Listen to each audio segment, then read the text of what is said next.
Hello बच्चों, welcome to our one shot revision series. This is your educator Muskan Sharma and today we are going to revise chapter 7 how do organisms reproduce. तो इस chapter में हम लोग कई चीज़ें देखने वाले हैं, पढ़ने वाले हैं. पहली चीज़ कि रिप्रोडक्शन होता क्या है. दूसरी चीज़, हम रिप्रोडक्शन के टाइप्स को डिस्कस करेंगे, जैसे कि एसेक्सुअल एंड सेक्सुअल रिप्रोडक्शन. उसके बाद हम एसेक्सुअल रिप्रोडक्शन के मल्टीपल टाइप्स के बारे में बात करेंगे एंड देन सेक्सुअल रिप्रोडक्शन को डिस्कस करेंगे in plants as well as in human beings. तो इन सारी चीज़ों को हम इस चैप्टर में स्टडी करेंगे एंड लास्ट में हम रिप्रोडक्टिव हेल्थ के बारे में भी बात करेंगे, like STDs and contraceptive methods. So हम लोग स्टार्ट करते हैं. तो सबसे पहले हम लोग बात करेंगे रिप्रोडक्शन के बारे में कि रिप्रोडक्शन होता क्या है. रिप्रोडक्शन एक प्रोसेस है जिसकी हेल्प से ऑर्गेनिजम्स अपने जैसे ही ऑफस्प्रिंग्स को प्रोड्यूस करते हैं, यानी कि अपने जैसे सिमिलर ऑफस्प्रिंग्स को प्रोड्यूस करने के प्रोसेस को हम रिप्रोडक्शन बोलते हैं. अब रिप्रोडक्शन की ज़रूरत क्या है, पहला क्वेश्चन ये आता है. तो रिप्रोडक्शन ज़रूरी है अर्थ के ऊपर लाइफ को मेंटेन रखने के लिए, क्योंकि अगर ऑफस्प्रिंग्स बनेंगे, क्योंकि कोई भी ऑर्गेनिज्म इमोर्टल तो नहीं है, ठीक है, हर एक ऑर्गेनिज्म मोर्टल है. तो इसी वजह से लाइफ की कॉन्टिन्यूटी को अर्थ पे मेंटेन करके रखने के लिए रिप्रोडक्शन एक बहुत ही ज़रूरी प्रोसेस है. तो लाइफ को मेंटेन रखने के लिए दूसरी चीज़, किसी भी स्पीशी के ऑर्गेनिज्म रिप्रोड्यूस करते हैं ताकि वो स्पीशी भी मेंटेन रहे, वो स्पीशी भी अर्थ में बनी रहे, क्योंकि अगर किसी भी स्पीशी के ऑर्गेनिज्म रिप्रोड्यूस करना बंद कर देंगे तो वो स्पीशी भी एक्सटिंक्ट हो जाएगी. ठीक है, तो पहली चीज़ continuation of life on earth, earth पे लाइफ की कॉन्टिन्यूटी को बनाए रखने के लिए. दूसरी चीज़, अर्थ पे पॉपुलेशन के साइज को मेंटेन रखने के लिए कि पॉपुलेशन का साइज कम ना हो जाए, तो उसके लिए रिप्रोड्यूस करना ज़रूरी है. और तीसरी चीज़, वेरिएशन को एक जनरेशन से दूसरी जनरेशन में ट्रांसफ़र करने के लिए, क्योंकि रिप्रोडक्शन के प्रोसेस में मैंने बताया कि सिमिलर ऑर्गेनिजम्स बनते हैं, जो ऑफस्प्रिंग्स बनते हैं वो समवट सिमिलर होते हैं. तो किस वजह से सिमिलर होते हैं? डीएनए की वजह से. डीएनए एक जनरेशन से दूसरी जनरेशन में ट्रांसमिट होता है, और जो डीएनए होता है वो कैरी करता है जेनेटिक इन्फॉर्मेशन को, जो भी हमारा जेनेटिक मेकअप है उस सबको वो कैरी करता है, एक जनरेशन से दूसरी जनरेशन में पहुंचाता है. तो अगर इन्फॉर्मेशन को पहुंचा रहा है तो कुछ ना कुछ वेरिएशंस भी लेके जाएगा, ताकि जो अगली जनरेशन है उसमें कुछ चेंजेस आए. तो ये सारे काम होते हैं, ये सारे फंक्शंस होते हैं, ये सब इम्पोर्टेंस होती है रिप्रोडक्शन की. तो अब हम लोग बात करते हैं डीएनए के बारे में कि ऑर्गेनिजम्स अपनी कार्बन कॉपी किस तरीके से बनाते हैं, क्योंकि मैंने बताया सिमिलर होते हैं, यानी कि कॉपी बना रहे हैं, तो वो कॉपी बनती कैसे है. तो रिप्रोडक्शन का सबसे पहला स्टेप होता है डीएनए का कॉपी होना, यानी कि जब भी किसी सेल को डिवाइड होना है, इन केस ऑफ यूनिसेलुलर ऑर्गेनिजम्स एक सिंगल सेल ही अपनी कॉपी बना देगी, but in case of multicellular organism एक मल्टीसेलुलर ऑर्गेनिज्म बनेगा.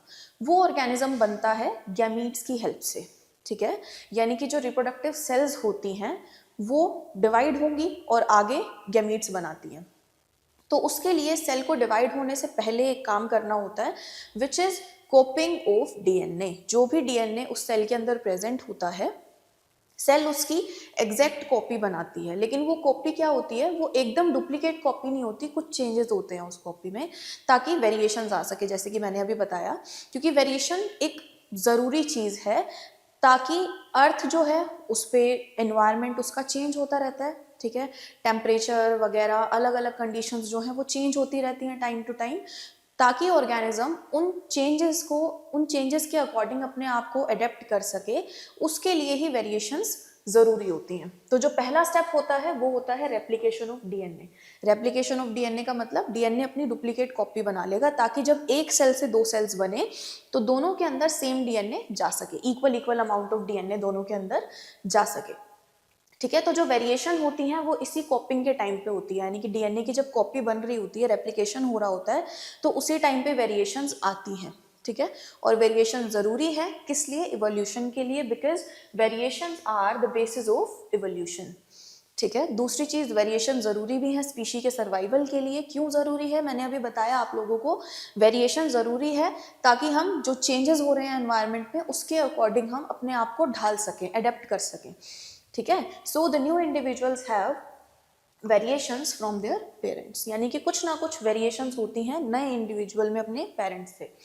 अब हम बात करते हैं वेरिएशन की इंपॉर्टेंस के बारे में.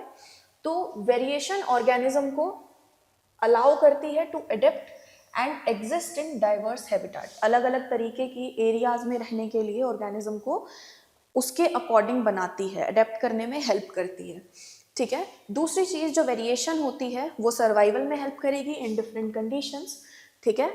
लेकिन कुछ चीज़ें ऐसी भी होती हैं, कुछ वेरिएशंस ऐसी भी आ जाती हैं जो कि ऑर्गेनिज्म के चांसेस ऑफ सर्वाइवल को भी कम कर देती है, ठीक है। उसके बाद अगली चीज़ है that the variations are basis of evolution, मैंने अभी अभी आप लोगों को बताया, ठीक है। तो ये कुछ इंपॉर्टेंस होती हैं जो कि वेरिएशन की वजह से, वेरिएशन के लिए ज़रूरी होती है, वेरिएशन किस रीज़न से ज़रूरी होती है। उसके बाद हम लोग बात करते हैं टाइप्स ऑफ रिप्रोडक्शन के बारे में। तो रिप्रोडक्शन हमारे दो तरीके के होते हैं, एक होता है asexual reproduction and the second one is sexual reproduction. अब दोनों में डिफरेंस क्या आता है?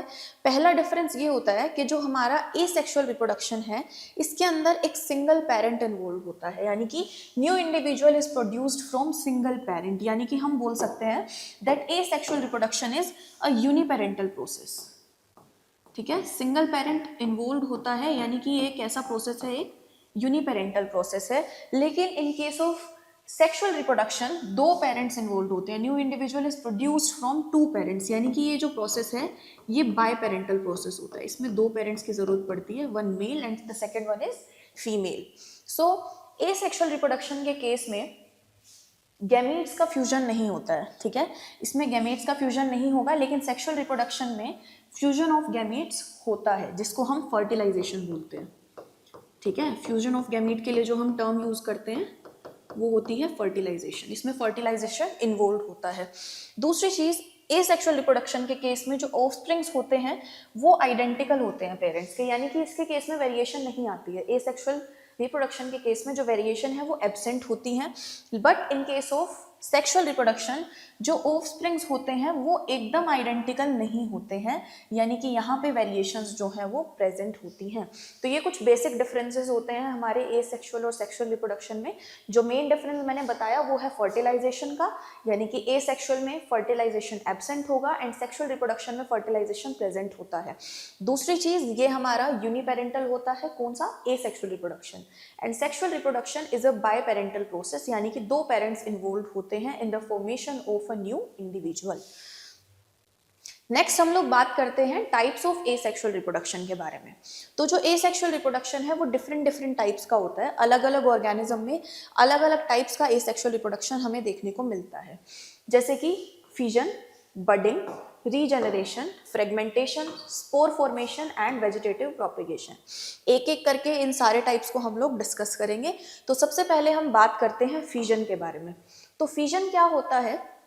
फिजन के अंदर एक यूनिसेल्युलर ऑर्गेनिज्म डिवाइड होकर दो या उससे ज़्यादा ऑर्गेनिजम्स प्रोड्यूस करता है, ठीक है। उस प्रोसेस को हम फिजन बोलते हैं। तो अब जो ये फिजन का प्रोसेस है ये दो तरीके का होता है, एक होता है बाइनरी फिजन और एक होता है मल्टीपल फिजन। मैंने क्या बोला कि फिजन एक प्रोसेस है जिसमें ऑर्गेनिज्म डिवाइड होकर दो या उससे ज़्यादा सेल्स को प्रोड्यूस करता है।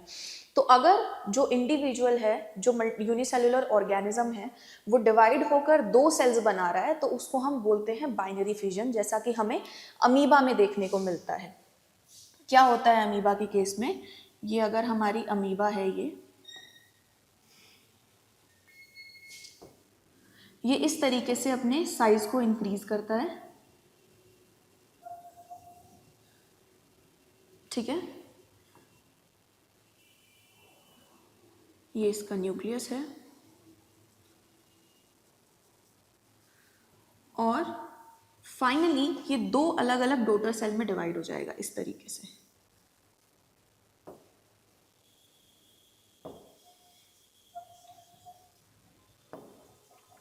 इस तरीके से, यानी कि ये हमारा पेरेंट अमीबा था और यहाँ पे दो डॉटर सेल्स बनी है, ठीक है। तो एक इंडिविजुअल से दो डॉटर सेल बनने के प्रोसेस को हम क्या बोलते हैं? हम बाइनरी फिजन बोलते हैं इसे, ठीक है। लेकिन अब अगर हम बात करें मल्टीपल फिजन की तो वो हमें देखने को मिलता है प्लाज्मोडियम के केस में, ठीक है। प्लाज्मोडियम के केस में क्या होगा? वहां पे एक सेल जो है वो डिवाइड होकर मल्टीपल सेल्स बना लेंगी। कैसे?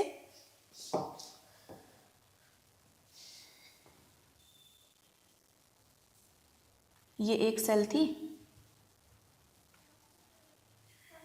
अब इसके अंदर मल्टीपल सेल्स बन जाएंगी डिवीजन से। जनरली जो मल्टीपल फिजन होता है हमें ये ड्रास्टिक कंडीशन में देखने को मिलता है, यानी कि जो सेल है उसके लिए एनवायरनमेंट फेवरेबल नहीं है, तो वो अंदर अंदर मल्टीपली डिवाइड होती जाएगी, अपनी मल्टीपल कॉपी बना लेगी, और जैसे ही उसको एक फेवरेबल कंडीशन मिलेगी तो जो ये बना हुआ है मेम्ब्रेन जो है ये रप्चर हो जाएगी और इसमें से बहुत सारे ऑर्गेनिजम्स एनवायरनमेंट में रिलीज हो जाते हैं।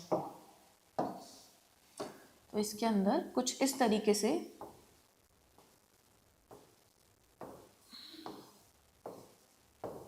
बहुत सारे प्लाज्मोडियम्स की फॉर्मेशन हो जाएगी, यानी कि डिवाइड करता जाएगा और बहुत सारे प्लाज्मोडियम अपने अंदर फॉर्म कर लेगा।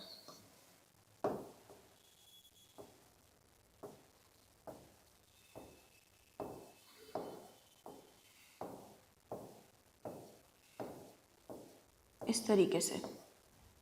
अब एक टाइम के बाद क्या होगा, ये मेम्ब्रेन रप्चर होगी और बहुत सारे प्लाज्मोडियम यहाँ से बाहर एनवायरनमेंट में रिलीज हो जाएंगे इस तरीके से। ये जो इसके अंदर बने हुए हैं ये सब बाहर निकल जाएंगे जब भी इसको फेवरेबल कंडीशन मिलेगी।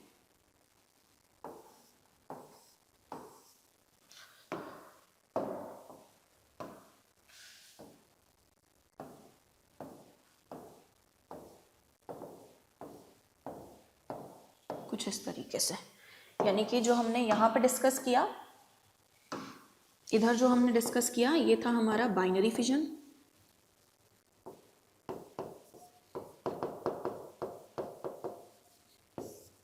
और यहाँ पे हमने बात की है अबाउट मल्टीपल फिजन। ठीक है, तो ये था हमारा फिजन। नेक्स्ट जो एसेक्सुअल रिप्रोडक्शन का टाइप है वो आ जाता है बडिंग। ठीक है, बडिंग हमें देखने को मिलती है ईस्ट के केस में या फिर हाइड्रा के केस में। ठीक है, और भी बहुत सारे ऑर्गेनिजम्स हैं। तो जो हमारा हाइड्रा है ये एक मल्टीसेल्युलर ऑर्गेनिज्म होता है। ठीक है, हाइड्रा इज मल्टीसेल्युलर, और जो हमारी ईस्ट है ये यूनिसेल्युलर होती है। ठीक है, दोनों के अंदर बडिंग देखने को मिलती है। बड का मतलब क्या है, जो पेरेंट बॉडी है उसके ऊपर एक छोटा इंडिविजुअल डेवलप हो जाएगा बड की फॉर्म में, उसके बाद वो ग्रो करेगा और जब इंडिपेंडेंटली एग्जिस्ट करने के लिए कैपेबल हो जाएगा वो, तो वो अपनी पेरेंट बॉडी से डिटैच होकर अलग से रहने लगता है। ठीक है, तो अगर हम हाइड्रा की बात करें तो कुछ इस तरीके से हमें देखने को मिलता है इसमें।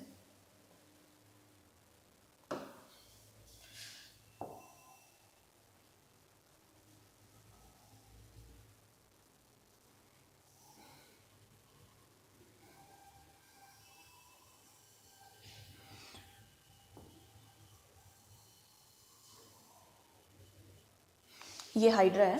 ठीक है, अब क्या होगा, इसमें एक छोटा सा बड डेवलप हो जाएगा, ये पेरेंट बॉडी है। ठीक है, ये हाइड्रा की पेरेंट बॉडी है। अब इसमें छोटा सा बड डेवलप होगा।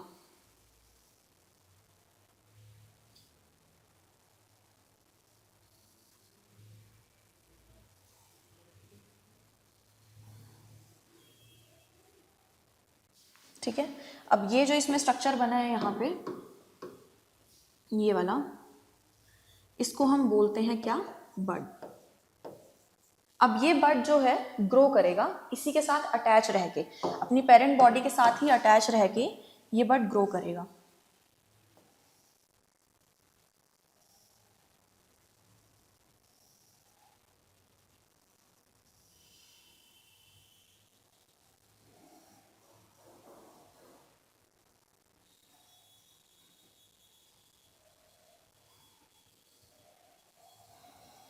इस तरीके से डेवलप हो रहा है।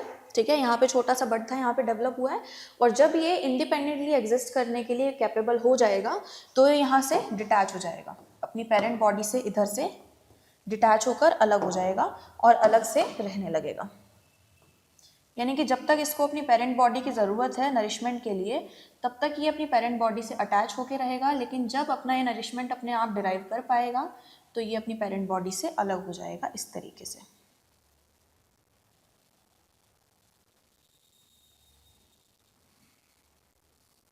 ठीक है, ये हमारी पेरेंट बॉडी है और ये जो नया इंडिविजुअल बना है वो है। तो कुछ इस तरीके से हमें हाइड्रा के केस में बडिंग देखने को मिलती है। अब अगर हम बात करें ईस्ट की, तो ईस्ट के केस में बडिंग कैसे होती है, क्योंकि ईस्ट एक यूनिसेलुलर ऑर्गेनिज्म है। ईस्ट के अंदर कुछ बडिंग जो है वो इस तरीके से होती है।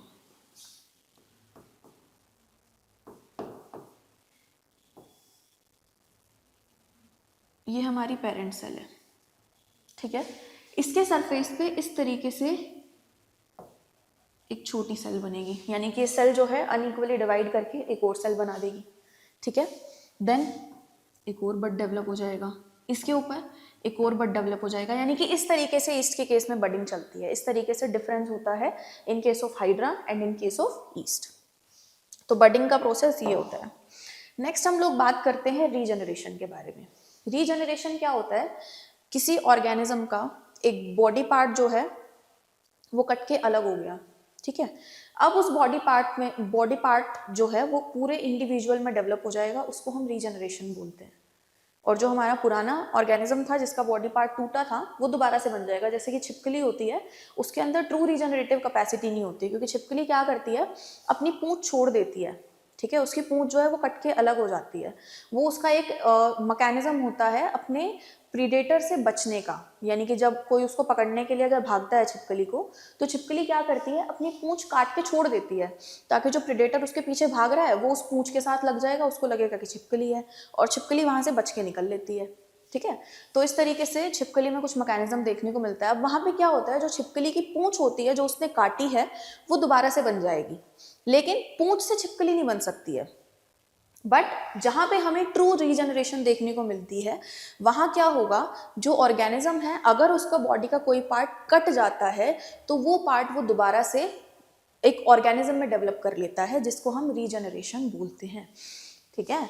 और नेक्स्ट हमारे पास आ जाता है फ्रेगमेंटेशन। फ्रेगमेंटेशन में क्या होता है, किसी ऑर्गेनिज्म का जो बॉडी है वो छोटे छोटे टुकड़ों में टूट जाएगी, और हर एक टुकड़ा अपने आप को मैच्योर होकर डेवलप कर लेगा पूरे इंडिविजुअल के अंदर, जिसको हम फ्रेगमेंटेशन बोलते हैं। जनरली फ्रेगमेंटेशन एंड रीजनरेशन दोनों को एक साथ ही पढ़ा जाता है, यानी कि फ्रेगमेंट बॉडी के जो हैं वो फ्रेगमेंट टूट रहे हैं, और फ्रेगमेंट टूटने के बाद वो पूरे का पूरा एक नए इंडिविजुअल में रीजनरेट हो रहा है, ठीक है। नेक्स्ट हम लोग बात करते हैं स्पोर फॉर्मेशन के बारे में। अब स्पोर फॉर्मेशन में क्या होता है,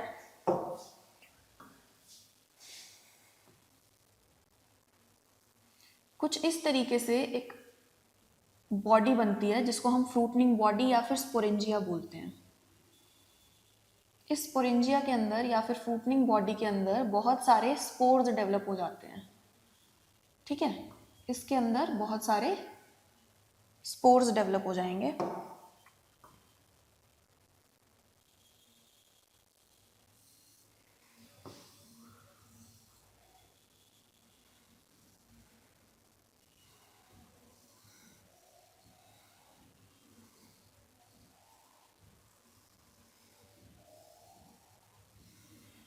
इस तरीके से क्या होगा, ये जो ऊपर स्ट्रक्चर है इसको हम बोलते हैं स्पोरेंजिया, स्पोरेंजिया या फिर इसको हम बोलते हैं फ्रूटनिंग बॉडी। इसके अंदर बहुत सारे स्पोर्स डेवलप हो जाएंगे छोटे छोटे, इस तरीके से इसके अंदर छोटे छोटे स्पोर्स डेवलप हो जाएंगे। अब ये फ्रूटनिंग बॉडी मैच्योर होने के बाद क्या करेगी, रप्चर होगी, इसकी वॉल जो है वो रप्चर हो जाएगी, और रप्चर होके ये क्या करेगी, जो स्पोर्स इसके अंदर बने थे उनको ये एनवायरनमेंट में रिलीज कर देगी, ऐसे कर दिया। अब ये स्पोर्स एनवायरनमेंट में रिलीज होने के बाद जब भी इनको कोई मॉइस्ट सरफेस मिलेगा उस पे जाके दोबारा से ही एक ऑर्गेनिज्म बना लेंगे, यानी कि इसी तरीके से एक फ्रूटनिंग बॉडी की फॉर्मेशन हो जाएगी जब भी उनको मॉइस्ट सरफेस मिलेगा, यानी कि ऐसी कंडीशन जिसमें कि वो जर्मिनेट कर सकें, ठीक है, जिसको हम फेवरेबल कंडीशन बोलते हैं। तो इसी प्रोसेस को हम स्पोर फॉर्मेशन बोलते हैं। राइजोप्टस एंड पेनिसिलियम इसके अंदर हमें देखने को मिलता है, ठीक है। फंजाई ब्रेड मोल्ड जो होता है, ब्रेड मोल्ड में भी सेम यही चीज़ होती है, स्पोर फॉर्मेशन से ही वो अपने आप को बढ़ाती है। तो ये सब कुछ टाइप्स थे हमारे एसेक्सुअल रिप्रोडक्शन के। लास्ट में एक आ जाता है वेजिटेटिव प्रोपिगेशन। जनरली हमें पता है कि प्लांट्स में फ्लावर जो होता है वो उसका सेक्सुअल ऑर्गन होता है, ठीक है, उसका रिप्रोडक्टिव ऑर्गन होता है जिसकी हेल्प से प्लांट रिप्रोड्यूस करता है, फ्लावरिंग प्लांट रिप्रोड्यूस करते हैं। लेकिन कुछ प्लांट्स ऐसे होते हैं जो कि अपने वेजिटेटिव पार्ट की हेल्प से भी नए ऑफस्प्रिंग्स बना सकते हैं। तो अगर प्लांट के वेजिटेटिव पार्ट से एक नया प्लांट ग्रो करता है, उस प्रोसेस को हम वेजिटेटिव प्रोपिगेशन बोलते हैं। जैसे कि डहलिया एंड स्वीट पोटैटो के केस में रूट्स को यूज किया जाता है as a vegetative part for vegetative propagation. Potato and ginger, इनके केस में स्टेम यूज होती है, and in case of leaf bryophyllum use करते हैं।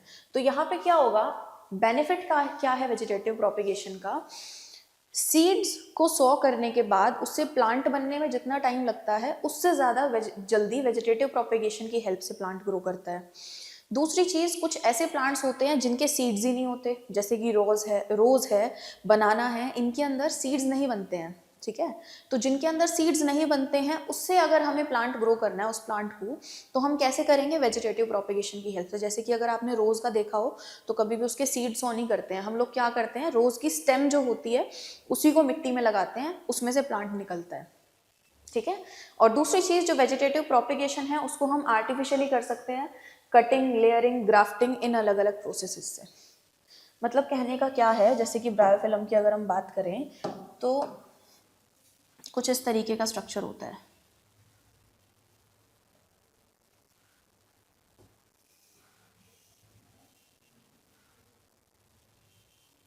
ये पत्ती है, ये जो लीफ के मार्जिन होते हैं, ब्रायोफिलम के केस में क्या होता है, यहाँ पे छोटे छोटे इस तरीके से प्लांट ग्रो कर जाता है, मतलब छोटी छोटी पत्तियां से बड आ जाते हैं इसके ऊपर इस तरीके से,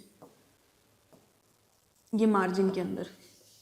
तो जब इसका ये बड जो है ये टूट के जब मिट्टी में गिरेगा, जब ये सॉइल में गिरेगा तो मिट्टी के अंदर ये क्या करेगा, प्लांट ग्रो करने लग जाएगा। ठीक है, ऊपर की तरफ उसकी लीव्स और नीचे निकल आएगी उसकी रूट। ठीक है, तो इस तरीके से कुछ हमें देखने को मिलता है vegetative propagation in case of bryophyllum. तो ये सब था एसेक्सुअल रिप्रोडक्शन के बारे में। अब हम लोग डिस्कस करते हैं सेक्सुअल रिप्रोडक्शन को, कि सेक्सुअल रिप्रोडक्शन कैसे होता है। तो मैंने बताया सेक्सुअल रिप्रोडक्शन क्या होता है, जिसके अंदर फ्यूजन ऑफ गैमीट्स इन्वॉल्व होता है, उस प्रोसेस को हम सेक्सुअल रिप्रोडक्शन बोलते हैं।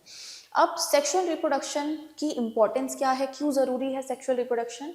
पहली चीज़ तो सेक्सुअल रिप्रोडक्शन वेरिएशंस के लिए ज़रूरी है, क्योंकि मैंने बताया था वेरिएशंस जो है वो सेक्सुअल रिप्रोडक्शन में आती हैं। दूसरी चीज़, वेरिएशन जो है वो किस में हेल्प करती है, अभी हमने वेरिएशन की इंपॉर्टेंस के बारे में पढ़ी, ऑर्गेनिज्म को इवोल्व करने में हेल्प करेगी, डिफरेंट डिफरेंट टाइप के हैबिटाट्स में ऑर्गेनिज्म को सर्वाइव करने में हेल्प करेगी। तो ये कुछ इंपॉर्टेंस होती हैं किसकी, वेरिएशन की। तो अब हम बात करते हैं about sexual reproduction in flowering plants, यानी कि जो फ्लावरिंग प्लांट्स हैं उनके अंदर सेक्सुअल रिप्रोडक्शन कैसे होता है। तो पहली चीज़ तो मैंने आप लोगों को बताई थी कि जो फ्लावरिंग प्लांट्स होते हैं उनका जो रिप्रोडक्टिव पार्ट होता है वो फ्लावर होता है, यानी कि उसके जो रिप्रोडक्टिव ऑर्गन्स होते हैं, male and female reproductive organ, वो फ्लावर के अंदर प्रेजेंट होते हैं। तो अगर हम फ्लावर के स्ट्रक्चर की बात करें तो कुछ ऐसा स्ट्रक्चर होता है।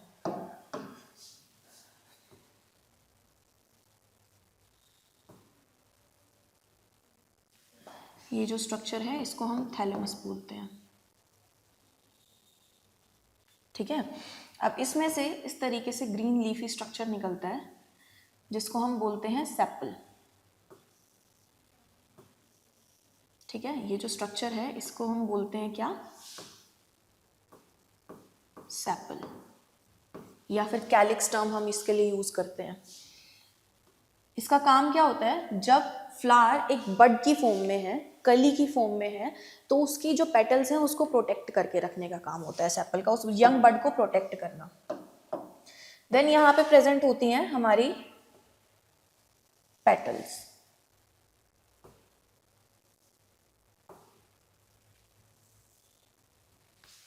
कुछ इस तरीके से प्रेजेंट होती हैं फ्लावर की पेटल। पेटल की प्रॉपर्टी क्या है कि ये ब्यूटीफुली कलर्ड होती हैं। ठीक है, ब्यूटीफुली कलर्ड होती हैं, इनके अंदर फ्रेग्रेंस प्रेजेंट होती है, फ्रेग्रेंटेड होती हैं। दूसरी चीज़, इनमें नेक्टर प्रेजेंट होता है। ये सारी प्रॉपर्टीज होती हैं पॉलिनेटिंग एजेंट को अट्रैक्ट करने के लिए, इंसेक्ट्स को अट्रैक्ट करने के लिए, ताकि पॉलिनेशन का प्रोसेस हो सके। तो सेपल, पेटल, उसके बाद ये तो होते हैं हमारे बाहर जो पार्ट्स हैं, यानी कि जिनको हम पंखुड़ी वगैरह बोलते हैं, ठीक है। अब इसके अंदर प्रेजेंट होते हैं हमारे रिप्रोडक्टिव ऑर्गन, फ्लावर के reproductive organ, male and female reproductive organ. तो सेंटर में प्रेजेंट होता है इस तरीके से पिस्टल।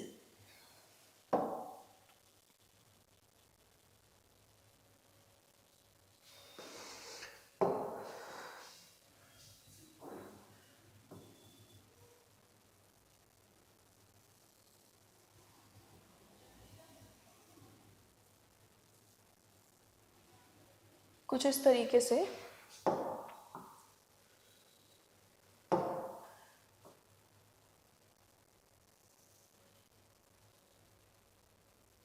फ्लावर में प्रेजेंट होती है पिस्टल, इसको हम पिस्टल बोलते हैं। ये जो पिस्टल है इसके 3 पार्ट होते हैं। बेस में ये जो स्वॉलन स्ट्रक्चर दिख रहा है हमारा, इसको ओवरी बोलते हैं, जिसके अंदर ओव्यूल प्रेजेंट होता है, ठीक है। इस स्वॉलन स्ट्रक्चर को ओवरी बोलते हैं, जिसके अंदर क्या होता है, ओव्यूल होता है। देन ये जो ट्यूब लाइक स्ट्रक्चर दिख रहा है इसको हम बोलते हैं स्टाइल, ठीक है। इसको क्या बोलते हैं, स्टाइल बोलते हैं। और जो ये स्ट्रक्चर दिखाई दे रहा है ये है स्टिग्मा। स्टिग्मा जो होती है ये एक लैंडिंग प्लेटफॉर्म की तरह एक्ट करती है फॉर द पॉलन्स, यानी कि जो पॉलन होते हैं, मेल गैमीट जो होता है, वो पॉलन आके यहीं पे लैंड करता है स्टिग्मा के सरफेस पे, ठीक है। तो ये स्ट्रक्चर हमारा होता है किसका, पिस्टल का। अब साथ में इसके प्रेजेंट होते हैं male reproductive organ which is स्टेमन। इस तरीके से कुछ हमारे स्टेमन प्रेजेंट होते हैं। तो ये है हमारा स्टेमन which is male reproductive part, और जो हमारी पिस्टल थी ये थी फीमेल रिप्रोडक्टिव पार्ट।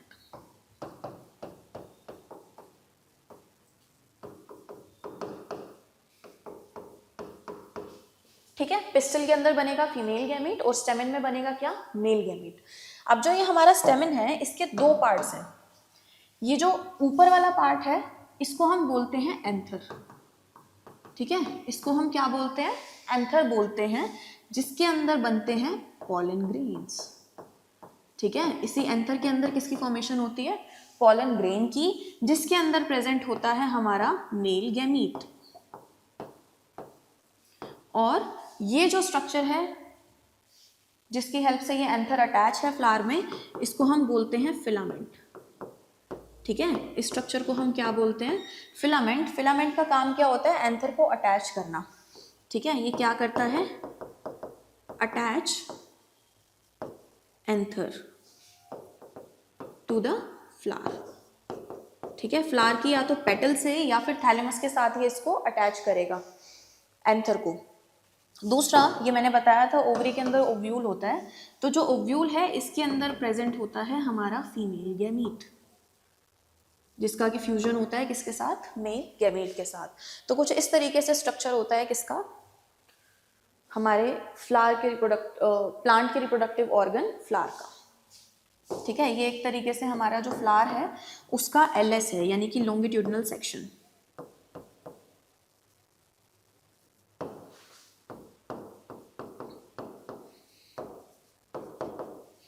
अच्छा, अब लॉन्गिट्यूडिनल सेक्शन की अगर हम बात कर रहे हैं तो कुछ टर्म्स आती हैं। एक तो हम बोलते हैं लॉन्गिट्यूडिनल सेक्शन, दूसरा हम बोलते हैं ट्रांसफर सेक्शन। तो दोनों में डिफरेंस क्या होता है,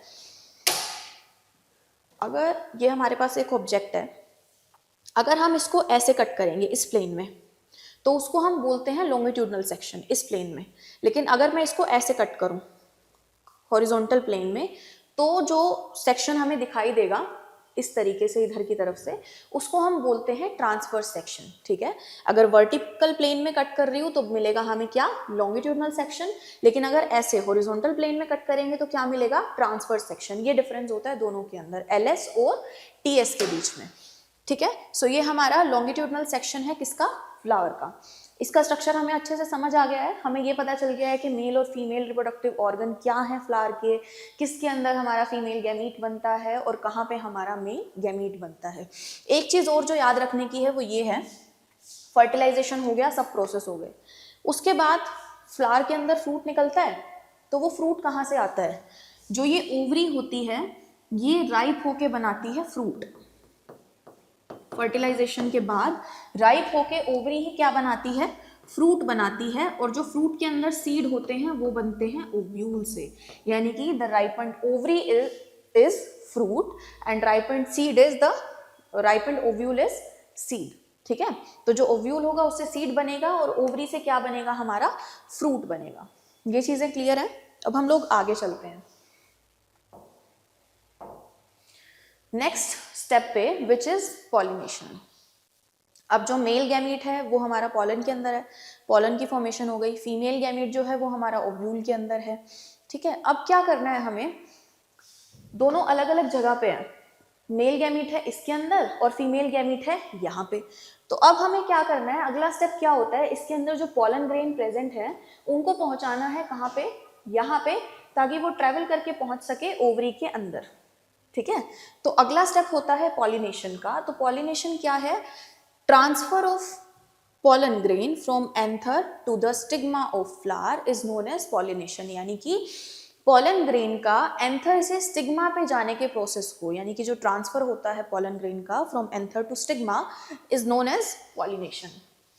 ठीक है, process of transfer of pollen grain from anther to the stigma of flower is called pollination। तो अब ये जो pollination है ये दो तरीके का होता है, एक तो होता है self pollination and the second one is cross pollination. दोनों में डिफरेंस क्या है, अगर सेम फ्लावर के अंदर ये प्रोसेस हो रहा है, यानी कि एक फ्लावर है,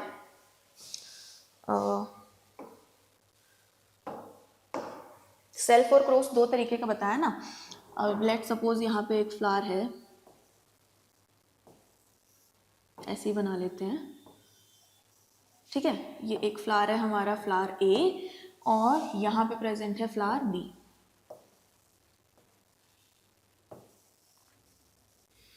ठीक है, ये फ्लावर ए है और ये फ्लावर बी है।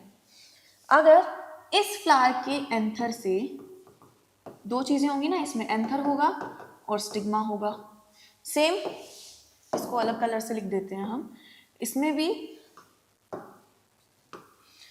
एंथर होगा और स्टिग्मा होगा।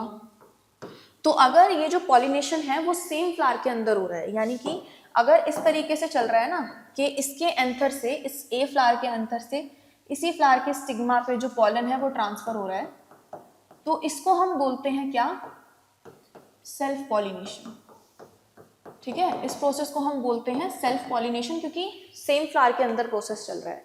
लेकिन अगर जो पॉलन है उसका ट्रांसफर कुछ इस तरीके से हो रहा है, कैसे, इसके एंथर से जो पॉलन है वो दूसरे फ्लावर यानी कि बी फ्लावर के स्टिग्मा पे जा रहा है, तो इसको हम बोलते हैं क्रॉस पॉलिनेशन। ठीक है, इस प्रोसेस को हम क्या बोलते हैं, क्रॉस पॉलिनेशन, यानी कि the transfer of pollen from the anther to the stigma of same flower is known as self pollination. और अगर पॉलन ग्रेन का एक फ्लावर की एंथर से दूसरे फ्लावर के स्टिग्मा पे ट्रांसफर हो रहा है, तो उसको हम बोलते हैं क्या, क्रॉस पॉलिनेशन।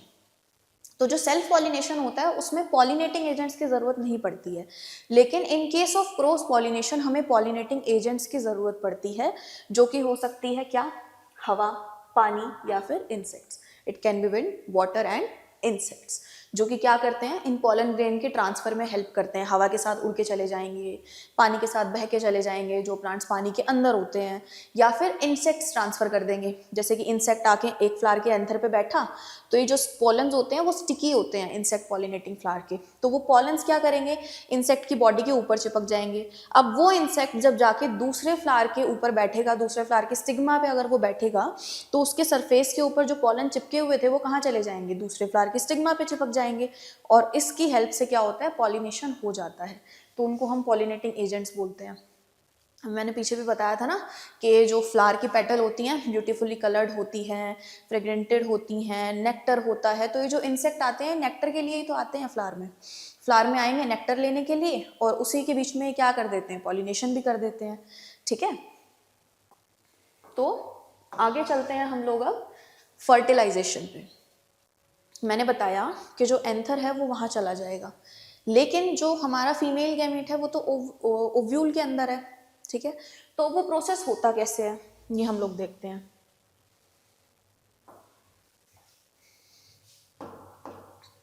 अब हम लोग बात करते हैं फर्टिलाइजेशन के बारे में। प्लांट्स के अंदर नॉर्मल फर्टिलाइजेशन ना बोल के हम बोलते हैं डबल फर्टिलाइजेशन, क्योंकि जो हमारा पॉलन होता है ना उसके अंदर 2 मेल गैमीट्स होते हैं, तो वो दोनों मेल गैमीट्स जो हैं वो फ्यूज करते हैं। ठीक है, अब वो किसके साथ फ्यूज करते हैं वो हम देखते हैं। तो यहाँ पे हमारे पास है हमारी पिस्टल।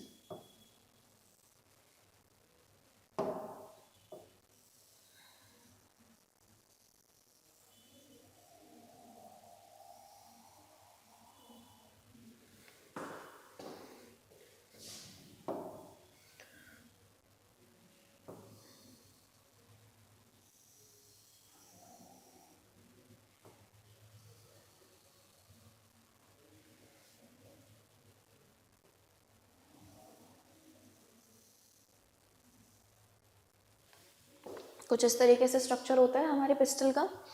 अब यहाँ पे प्रेजेंट होता है ओव्यूल,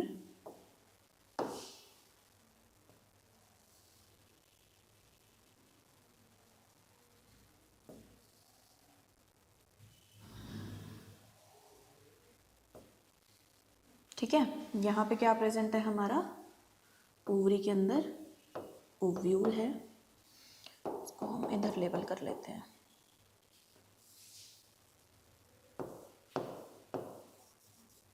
ठीक है, और इस ओव्यूल के अंदर प्रेजेंट होता है फीमेल गैमीट। दो चीजें होती हैं यहाँ पे,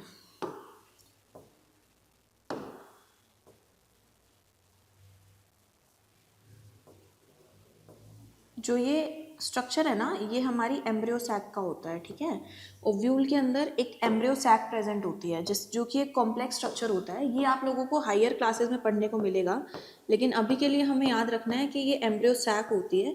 इसके अंदर 2 इंपॉर्टेंट सेल होती है, एक होती है एग सेल और दूसरी होती है सेंट्रल सेल।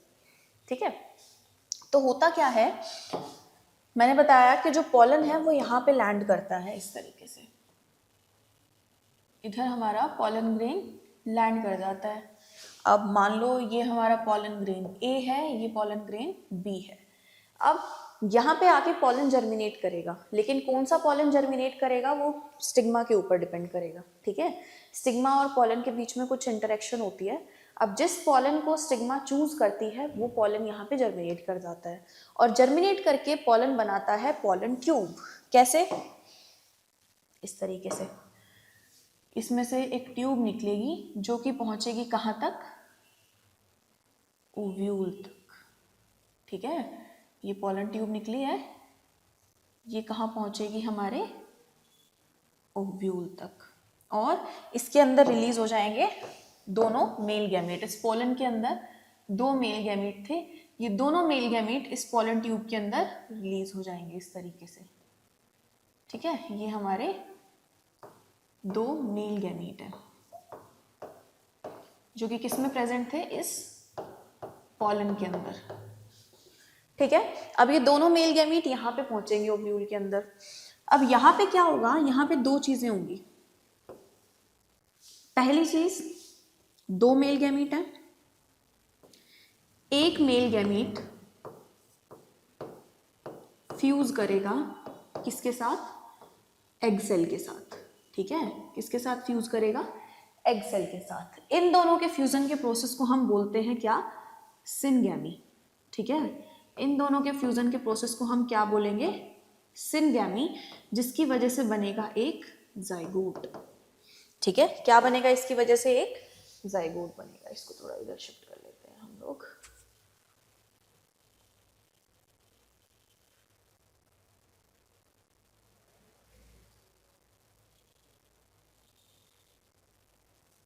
ठीक है, चलो, तो मेल गैमीट और एक्सेल के फ्यूजन से बनेगा क्या, जाइगोट, जिस प्रोसेस को हम बोलते हैं सिनगैमी। दूसरा जो मेल गैमीट है, अरे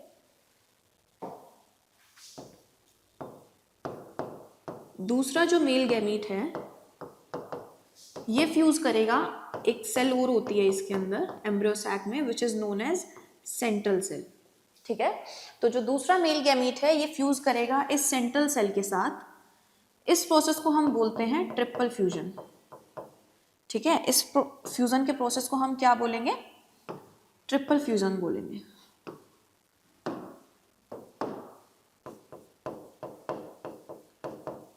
ट्रिपल फ्यूजन।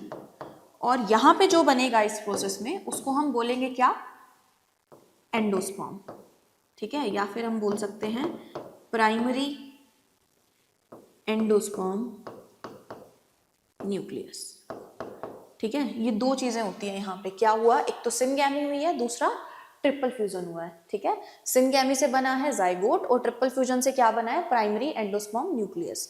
तो जो जाइगोट है ये डेवलप होगा किसमें, एम्ब्रियो में, और जो प्राइमरी एंडोस्पर्म न्यूक्लियस है ये डेवलप होगा किसमें, एंडोस्पर्म में। ये दोनों चीजें प्रेजेंट कहाँ है, ये दोनों चीजें सीड के अंदर ही प्रेजेंट है।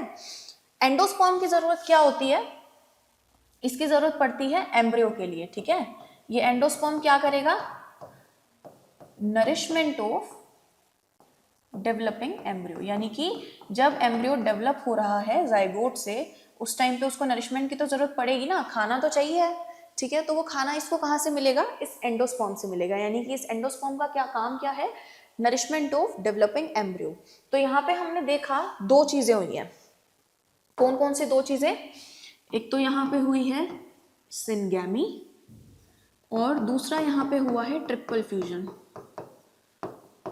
यानी कि एक तरीके से दो फर्टिलाइजेशन हुए हैं, क्योंकि दो मेल गैमीट्स फ्यूज हुए हैं, ठीक है, दो मेल गैमीट फ्यूज हुए हैं, इसीलिए इन दोनों को हम कलेक्टिवली क्या बोल देते हैं, डबल फर्टिलाइजेशन, ठीक है।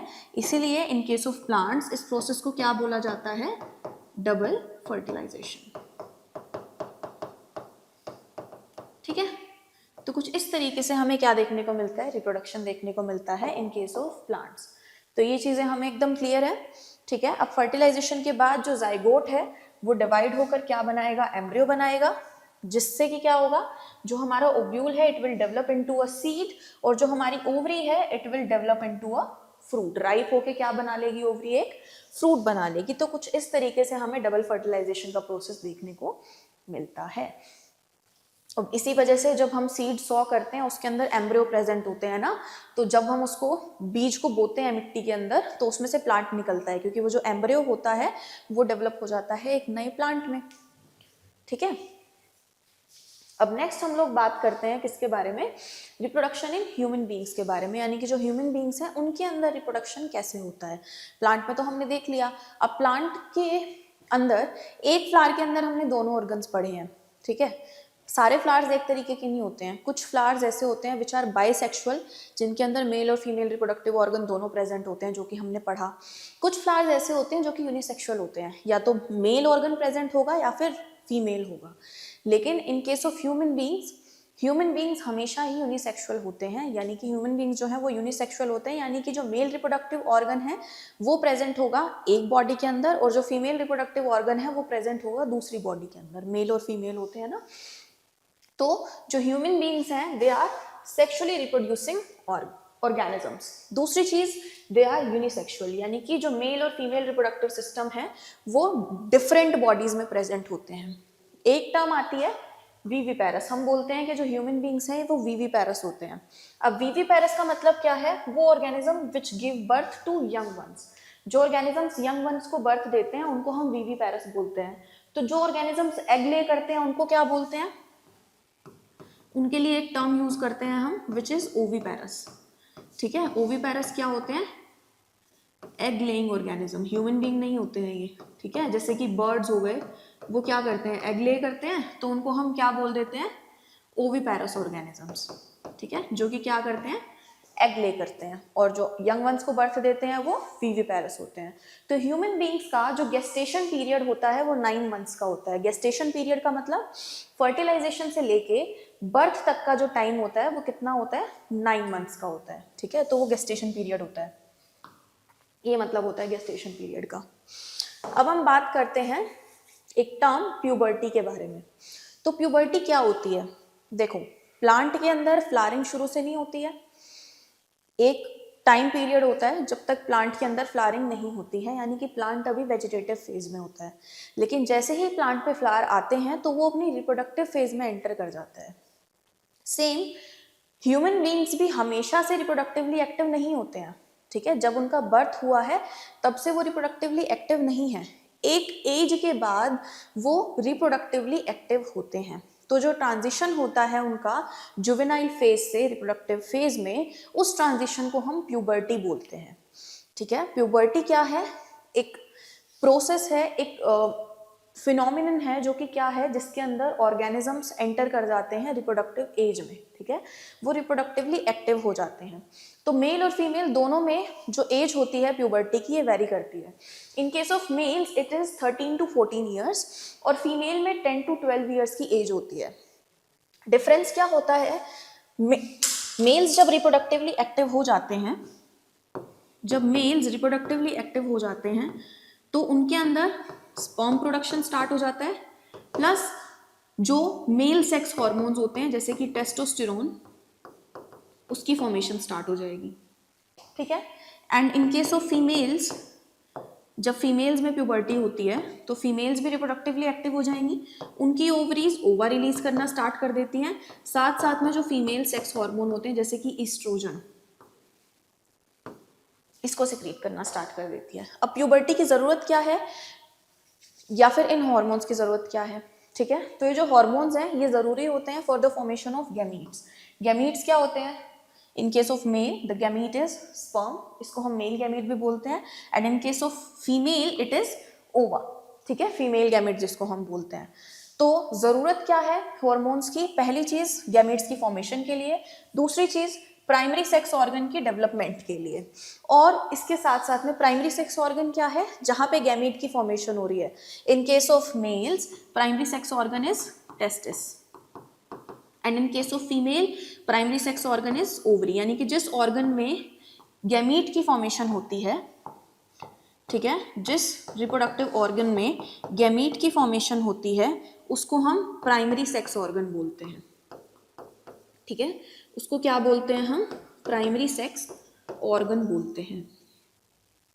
ठीक है, सो गैमीट की फॉर्मेशन के लिए, development of primary sex organ के लिए, क्योंकि वो ऑर्गन डेवलप होंगे तभी गैमीट बनाएंगे। दूसरी चीज जो सेकेंडरी सेक्सुअल कैरेक्टर्स होते हैं उनकी डेवलपमेंट के लिए। सेकेंडरी सेक्सुअल कैरेक्टर्स क्या हैं? ऐसे कैरेक्टर्स जिनके बेसिस पे, जिनकी हेल्प से हम मेल और फीमेल को मॉर्फोलॉजिकली डिफ्रेंशिएट कर सकते हैं, उनके मॉर्फोलॉजिकल फीचर्स से हम मेल और फीमेल को डिफ्रेंशिएट कर पाएँ, उनको हम सेकेंडरी सेक्सुअल कैरेक्टर बोलते हैं।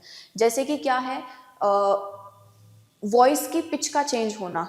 इन केस ऑफ बॉयज जो वॉइस होती है वो लो पिच्ड हो जाती है, and in case of girls जो वॉइस है वो हाई पिच्ड हो जाती है, ज़्यादा तीखी आवाज़ हो जाती है।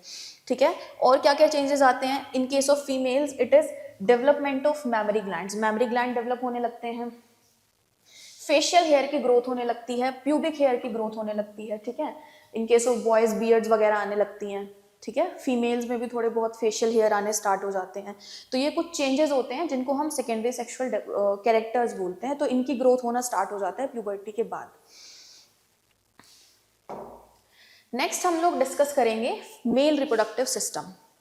तो मेल रिप्रोडक्टिव सिस्टम में क्या क्या चीज़ें आती हैं? A pair of testis which is primary sex organ, इसके अलावा सेकेंडरी सेक्स ऑर्गन्स होते हैं जिसमें आ जाती हैं बहुत सारी ट्यूब्स वगैरह, वॉस डिफरेंस, ये सब चीज़ें।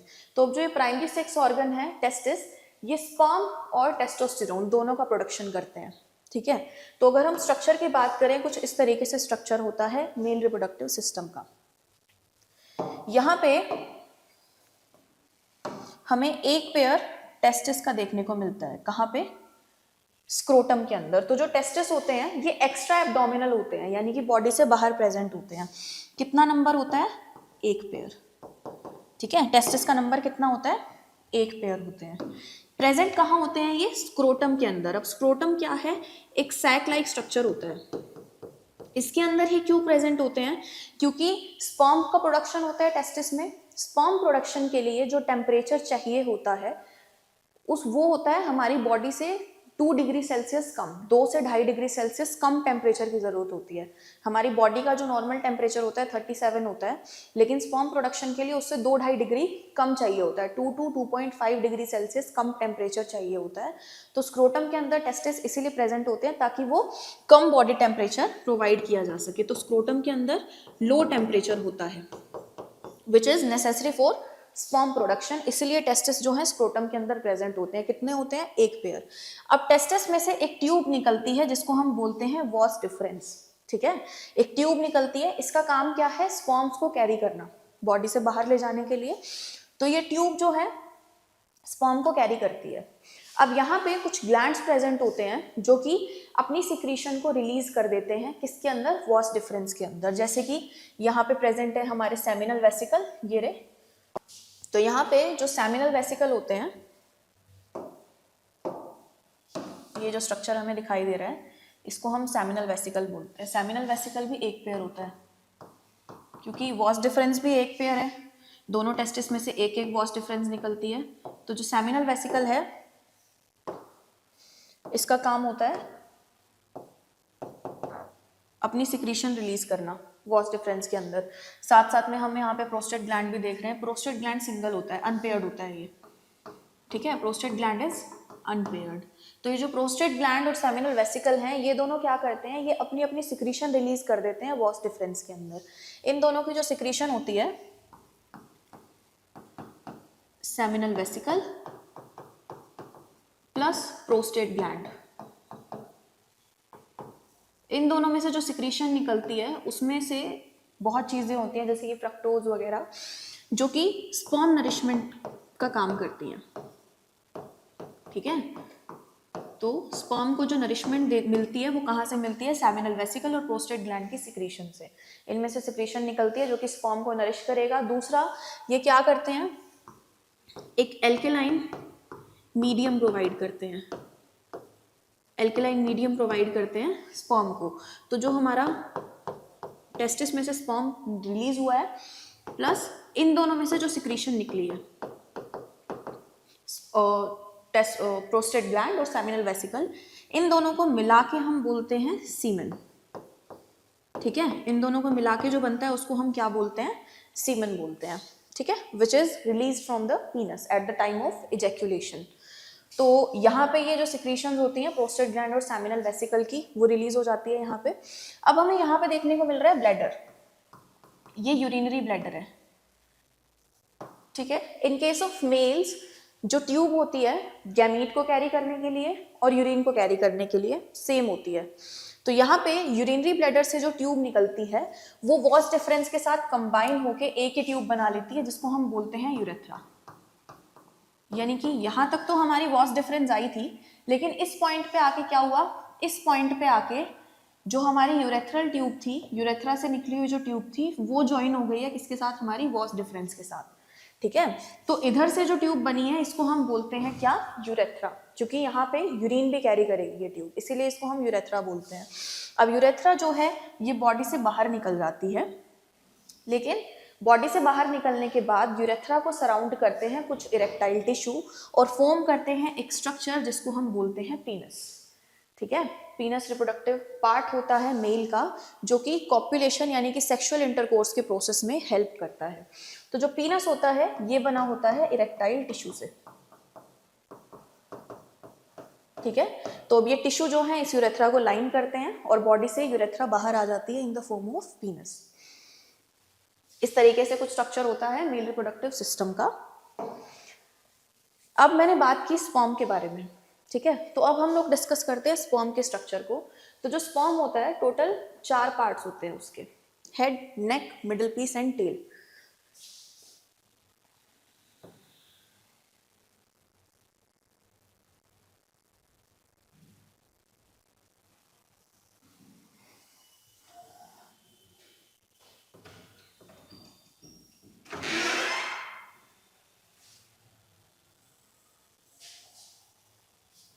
कुछ इस तरीके का स्ट्रक्चर होता है स्पर्म का, ठीक है। ये जो ऊपर वाला रीजन है इसको हम हेड बोलते हैं। इसके अंदर यहाँ पे प्रेजेंट होता है एक्रोसोम, ठीक है। इधर प्रेजेंट होता है न्यूक्लियस, स्पर्म का न्यूक्लियस होता है। यहाँ पे प्रेजेंट होता है स्पर्म का एक्रोसोम, जिसमें कि बहुत सारे एंजाइम्स होते हैं, स्पर्म को ओवा के साथ फ्यूज करने में हेल्प करते हैं। और यहाँ पे प्रेजेंट होती है गोल्जी बॉडी, माइटोकॉन्ड्रियाज। ये जो मिडल पीस वाला रीजन है यहाँ पे माइटोकॉन्ड्रिया प्रेजेंट होती है, ठीक है। तो जो ये वाला पार्ट है इसको हम बोलते हैं नेक, यहाँ पे प्रेजेंट होती है मिडल पीस, ठीक है। और जो ये वाला पार्ट है लास्ट में, ये हमारी स्पर्म की टेल है। कुछ इस तरीके से स्ट्रक्चर होता है स्पर्म का, ठीक है। नेक्स्ट हम लोग बात करते हैं फीमेल रिप्रोडक्टिव सिस्टम के बारे में। अब फीमेल रिप्रोडक्टिव सिस्टम में क्या होता है, प्राइमरी सेक्स ऑर्गन क्या है, ओवरीज, जो कि एग और ईस्ट्रोजन दोनों चीजें बनाती है। ईस्ट्रोजन हेल्प करता है सेकेंडरी सेक्सुअल कैरेक्टर्स की डेवलपमेंट में, और एग क्या होता है, ओवा क्या होता है, यहाँ पे फीमेल गैमेट होता है। तो फीमेल रिप्रोडक्टिव सिस्टम कुछ इस तरीके से होता है देखने में। यहाँ पे हमें ओवरी दिखाई दे रही है, सेम ओवरी भी एक पेयर होती है, एक ट्यूब होती है जिसको हम ओविडक्ट या फिर फलोपियन ट्यूब बोलते हैं, ये भी एक पेयर है। एक ओवरी इधर है, एक ओवरी इधर है, दोनों से ट्यूब लाइक स्ट्रक्चर निकलता है जिसको हम फलोपियन ट्यूब बोलते हैं।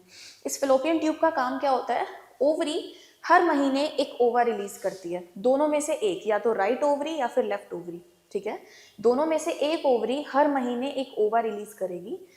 फलोपियन ट्यूब का काम क्या है, उस ओवा को रिसीव करना और उसको यूट्रस में लेके आना, ठीक है। उसको कहाँ लेके आना, यूट्रस में लेके आना, ये काम कौन करती है, फैलोपियन ट्यूब करती है। उसके बाद एक इन्वर्टेड पियर लाइक स्ट्रक्चर होता है, ये वाला, ठीक है। ये जो इन्वर्टेड पियर लाइक स्ट्रक्चर है इसको हम बोलते हैं यूट्रस। यूट्रस क्या है, यूट्रस वो पार्ट है जहाँ पे एम्ब्रियो इम्प्लांट होता है, एम्ब्रियो अटैच होता है और उसकी डेवलपमेंट होती है, जिसको हम वूम बोलते हैं, ठीक है। यूट्रस के लिए दूसरा टर्म हम जो यूज करते हैं वो होती है वूम। यहाँ पे इस तरीके से जो एम्ब्रियो होता है वो इम्प्लांट हो जाता है, ठीक है, और इधर ही डेवलप होता है वो, ठीक है। अब जो यूट्रस है बॉडी से बाहर ओपन होता है थ्रू वेजाइना, जो ओपनिंग होती है यूट्रस की उसको हम बोलते हैं वेजाइना। सर्विक्स से होते हुए बीच में एक कैनाल होती है जिसको हम बोलते हैं सर्विकल कैनाल, ठीक है। सर्विक्स से होते हुए यूट्रस जो है बॉडी से बाहर ओपन होता है with the help of vagina. तो जो ये ट्यूब बनती है एक पूरी, ये जो कैनाल बन रही है सर्विक्स और वेजाइना को मिला के, इसको हम बोलते हैं बर्थ कैनाल। इसको हम क्या बोलते हैं, बर्थ कैनाल, क्योंकि जो बर्थ होता है वो इसी कैनाल के थ्रू होता है, इसीलिए इसको बर्थ कैनाल बोलते हैं। तो ये स्ट्रक्चर होता है फीमेल रिप्रोडक्टिव सिस्टम का। वेजाइना जो है वो फीमेल की एक्सटर्नल जेनाइटेलिया का एक पार्ट होता है, ठीक है। नेक्स्ट हम बात करते हैं फर्टिलाइजेशन के बारे में कि ह्यूमन बीइंग में फर्टिलाइजेशन किस तरीके से होता है। तो मैंने बताया कि फीमेल गैमेट जो होता है वो ओवा होता है and male gamete is sperm, दोनों अलग अलग बॉडी में बन रहे हैं, ठीक है। तो सेक्सुअल इंटरकोर्स की हेल्प से जो मेल का गैमेट होता है वो मोटाइल होता है। सेक्सुअल रिप्रोडक्शन की हेल्प से स्पर्म को ट्रांसफर किया जाता है इन फीमेल रिप्रोडक्टिव सिस्टम, ठीक है। सो ड्यूरिंग सेक्सुअल इंटरकोर्स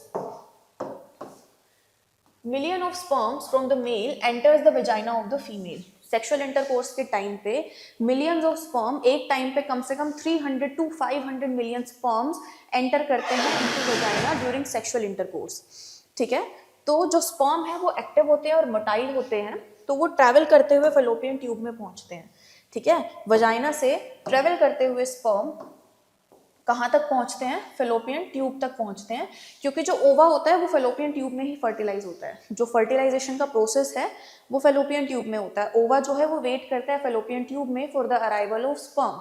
अगर स्पर्म आ जाता है तो फर्टिलाइजेशन हो जाता है, लेकिन अगर स्पर्म ओवा तक नहीं पहुँचता है तो ओवा उसी कंडीशन में वहाँ पे डिजनरेट हो जाता है, बॉडी से बाहर निकल जाता है, ठीक है। तो क्या होता है, अगर हम डेवलपमेंट की बात करें तो ये ओवा है जिसके साथ फर्टिलाइजेशन होता है किसका, स्पर्म का। मैंने बताया मिलियन ऑफ स्पर्म्स होते हैं जो कि फीमेल की बॉडी में एंटर करते हैं, लेकिन सिर्फ एक ही स्पर्म होता है which gets to fertilise with the ova, यानी कि सिर्फ एक ही स्पर्म ओवा के साथ फर्टिलाइज हो सकता है, ठीक है। तो ओवा और स्पर्म का जब फ्यूजन होता है तो इन दोनों के फ्यूजन की वजह से बनता है जाइगोट। जो एक सिंगल सेल स्ट्रक्चर बनता है उसको हम क्या बोलते हैं, जाइगोट बोलते हैं। एक सिंगल सेल बनती है, उसके बाद ये जो सेल है ये डिवाइड होना स्टार्ट होती है और फॉर्म करती है एम्ब्रियो।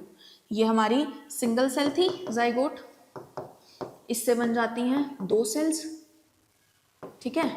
फिर ये सेल जो है ये डिवाइड हो जाएगी आगे, एक 3 सेल स्टेज बना लेगी, ठीक है। ये और डिवाइड होगी, ये 4 सेल स्टेज बना लेगी। मतलब कि ये सेल्स डिवाइड होकर बार बार में रिपीटेड डिवीजन से बनाती हैं फाइनली एम्ब्रियो, ठीक है।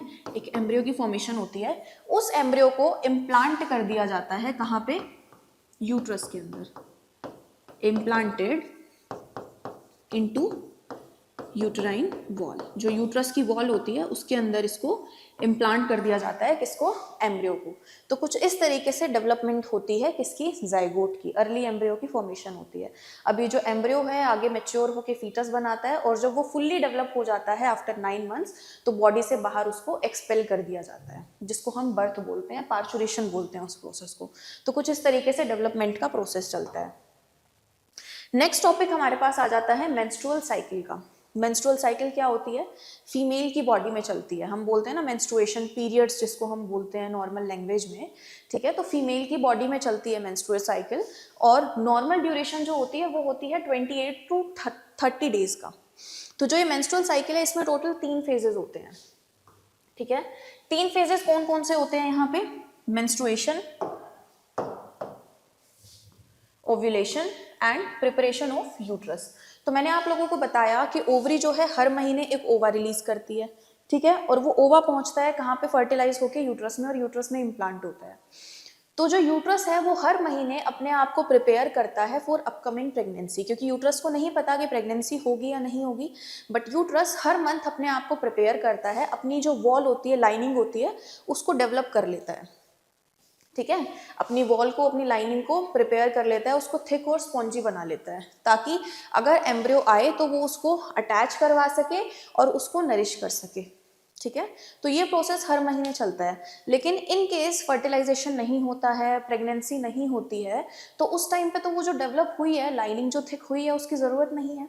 तो वो लाइनिंग शेड हो जाती है, टूट के डीजनरेट होके बॉडी से बाहर निकलती है along with blood and mucus, जिस प्रोसेस को हम मेंस्ट्रुएशन या फिर पीरियड्स बोलते हैं। तो ये जो मेंस्ट्रुएशन का टाइम होता है शुरू के, यानी कि मेंस्ट्रुअल साइकिल हम स्टार्ट कब से करते हैं, जो मेंस्ट्रुएशन का फर्स्ट डे होता है, फर्स्ट डे ऑफ मेंस्ट्रुएशन, वो ही मेंस्ट्रुअल साइकिल का पहला दिन होता है। तो शुरू के 1 to 7 डेज जो होता है उसको हम मेंस्ट्रुएशन फेज मानते हैं। इसके अंदर क्या होता है, अगर फर्टिलाइजेशन नहीं हुआ तो जो यूट्रस की वॉल है वो ब्रेक हो जाएगी और बॉडी से बाहर आती है, वजाइना के थ्रू बॉडी से बाहर आएगी along with blood and mucus. उसके बाद ओव्यूलेशन होता है बिटवीन 7 to 14 डेज। मेंस्ट्रुएशन के बाद 7 to 14 डे का जो फेज होता है उसको हम ओव्यूलेटरी फेज मानते हैं, क्योंकि उसी टाइम के बीच में एग रिलीज होता है, ओवरी जो है वो एग रिलीज करेगी, ठीक है। और इसीलिए यूट्रस अपने आप को प्रिपेयर करेगा to receive the fertilised egg. Then हमारा अगला फेज आ जाता है preparation of uterus, which is from 14 to 28 days. इसमें जो यूट्रस की वॉल है वो थिक हो जाएगी, स्पॉन्जी हो जाएगी, और उसमें ब्लड वेसल की एक्सटेंसिव सप्लाई होगी, ताकि अगर एम्ब्रियो आकर वहां पे अटैच होता है तो उसको नरिश किया जा सके, for the nourishment of embryo. तो ये 3 फेजेस होते हैं हमारी मेंस्ट्रुअल साइकिल में, ठीक है, जो कि प्यूबर्टी के बाद स्टार्ट होती है। मेंस्ट्रुअल साइकिल के स्टार्ट होने के प्रोसेस को मेनार्क बोला जाता है, ठीक है। फीमेल में मेंस्ट्रुअल साइकिल के स्टार्ट होने के प्रोसेस को, जो कि प्यूबर्टी के बाद होती है, उसको हम मेनार्क बोलते हैं। और cessation of menstrual cycle is known as menopause, ठीक है। नेक्स्ट आ जाता है सेक्सुअली ट्रांसमिटेड डिजीज। तो हमने रिप्रोडक्शन के बारे में बात की, अब अगली चीज आती है रिप्रोडक्टिव हेल्थ की, ठीक है। टू प्रैक्टिस सेफ, जो भी सेक्सुअल इंटरकोर्स का प्रोसेस होता है उसको सेफली प्रैक्टिस करने के प्रोसेस को हम रिप्रोडक्टिव हेल्थ के अंडर देखते हैं। तो रिप्रोडक्टिव हेल्थ में पहली चीज हमारे पास आती है सेक्सुअली ट्रांसमिटेड डिजीज या फिर sexually transmitted infection. Sexually transmitted disease क्या होती हैं, ये वो डिजीज होती हैं जो कि सेक्सुअल कॉन्टेक्ट की वजह से एक पर्सन से दूसरे पर्सन में ट्रांसमिट होती हैं, यानी कि ऐसी disease which can be transmitted from one person to another through sexual contact, उनको हम सेक्सुअली ट्रांसमिटेड डिजीज बोलते हैं, जैसे कि HIV, एड्स, ठीक है। HIV is the name of virus, और जो एड्स है वो डिजीज का नाम है, एक्वायर्ड इम्यूनोडेफिशिएंसी सिंड्रोम, या फिर जेनाइटल वॉर्ट्स जिसको हम बोलते हैं, दूसरी डिजीज, ठीक है। ये कुछ एग्जांपल्स हैं सेक्सुअली ट्रांसमिटेड डिजीज के। तो जो सेक्सुअल कॉन्टैक्ट की वजह से डिजीज ट्रांसमिट होती है from one person to another is known as sexually transmitted disease. Bacterial infection भी हो सकते हैं ये, या फिर वायरल इन्फेक्शन भी हो सकते हैं, ठीक है, जैसे कि गोनोरिया, सिफिलिस, ये सब बैक्टीरियल इन्फेक्शन होते हैं। वायरल इन्फेक्शन में जेनाइटल वॉर्ट्स एंड HIV आ जाता है। तो ये हमारी है सेक्सुअली ट्रांसमिटेड डिजीज। दूसरी चीज आ जाती है प्रिवेंशन ऑफ प्रेगनेंसी, जिसको हम बोलते हैं कॉन्ट्रासेप्टिव मेथड, ठीक है। प्रेगनेंसी को प्रिवेंट करने के जो मेथड्स यूज किए जाते हैं उनको हम कॉन्ट्रासेप्टिव मेथड या फिर कॉन्ट्रासेप्टिव डिवाइसेस बोलते हैं। मेनली 3 तरीके के मेथड्स होते हैं। First one is barrier method, जिसमें हम क्या करते हैं, स्पर्म को ओवा तक पहुंचने से रोकते हैं बीच में एक बैरियर क्रिएट करके। Second one is chemical method, जिसमें बॉडी का हार्मोनल बैलेंस चेंज करके या फिर स्पर्म्स को किल करके प्रेगनेंसी को प्रिवेंट किया जाता है। And the third one is surgical method, इसको हम स्टरलाइजेशन प्रोसेस भी बोलते हैं। इसमें क्या किया जाता है, इसमें सर्जिकली प्रेगनेंसी को प्रिवेंट किया जाता है। कैसे? जो फर्स्ट है बैरियर मेथड, उसमें आता है condoms, diaphragm and cervical cap. Barrier create कर देंगे जिसकी वजह से जो स्पर्म है वो ओवा तक पहुंच ही ना पाए। Second method is chemical method, जिसमें आ जाते हैं ड्रग्स लाइक ओरल पिल, जो कि ओरल कॉन्ट्रासेप्टिव होती है, इमरजेंसी कॉन्ट्रासेप्टिव पिल्स आती हैं, ठीक है, या फिर वेजाइनल पिल्स। यानी कि इनकी हेल्प से हम क्या कर रहे हैं, या तो स्पर्म को किल कर देंगे या फिर फीमेल की बॉडी को हार्मोनल बैलेंस चेंज कर दिया जाता है, जिससे कि ओव्यूलेशन ना हो या फिर एंडोमेट्रियम थिक ना हो, ताकि इम्प्लांटेशन ना हो पाए। यानी कि ओवरऑल हम सिर्फ क्या कर रहे हैं, प्रेगनेंसी को प्रिवेंट कर रहे हैं, ठीक है। And the third one is surgical method. Surgical method में हम क्या करेंगे, इसमें 2 आते हैं। First one is vasectomy and the second one is tubectomy. दोनों अलग अलग ऑर्गेनिजम्स में होते हैं। जो वेसेक्टोमी है वो होता है इन केस ऑफ मेल। उसमें हम क्या करेंगे, जो ट्यूब है वॉस डिफरेंस को, टेस्टिस से जो ट्यूब निकलती है वॉस डिफरेंस, उसके छोटे से पार्ट को कट कर देंगे या फिर उसको टाई कर देंगे, ताकि जो स्पर्म है वो टेस्टिस से निकल के पीनस तक ना पहुंच पाए, यूरेथ्रा तक ना पहुंच पाए। उस प्रोसेस को हम बोलते हैं vasectomy in case of male. और फीमेल के अंदर हम क्या करते हैं, जो फेलोपियन ट्यूब होती है जिसमें से ओवा निकल के आता है, ओवरी से जो ओवा को लेके आती है, उसको कट कर देते हैं, टाई कर देते हैं, जिसको हम बोलते हैं tubectomy in case of female. तो वेसेक्टोमी होती है इन case of male and tubectomy in case of female. तो जो ये सर्जिकल मेथड होते हैं ये हमारे स्टरलाइजेशन भी बोला जाता है इनको। सर्जिकल मेथड को स्टरलाइजेशन मेथड भी बोला जाता है। दूसरी चीज, ये मेथड पुअरली रिवर्सिबल होता है, ठीक है, ये पुअरली रिवर्सिबल होता है। यानी कि बैरियर मेथड और केमिकल मेथड को अगर कोई पर्सन यूज करना बंद कर देता है तो वो कंसीव कर सकते हैं, बट जो सर्जिकल मेथड है पुअरली रिवर्सिबल होता है, इसमें रिवर्सिबिलिटी के चांसेस बहुत ज़्यादा कम होते हैं, ठीक है। तो कुछ ये हमारे कॉन्ट्रासेप्टिव मेथड्स होते हैं डिफरेंट टाइप्स के। तो ये सब था जो कि हमने डिस्कस किया about reproduction. So that's it for today, thank you.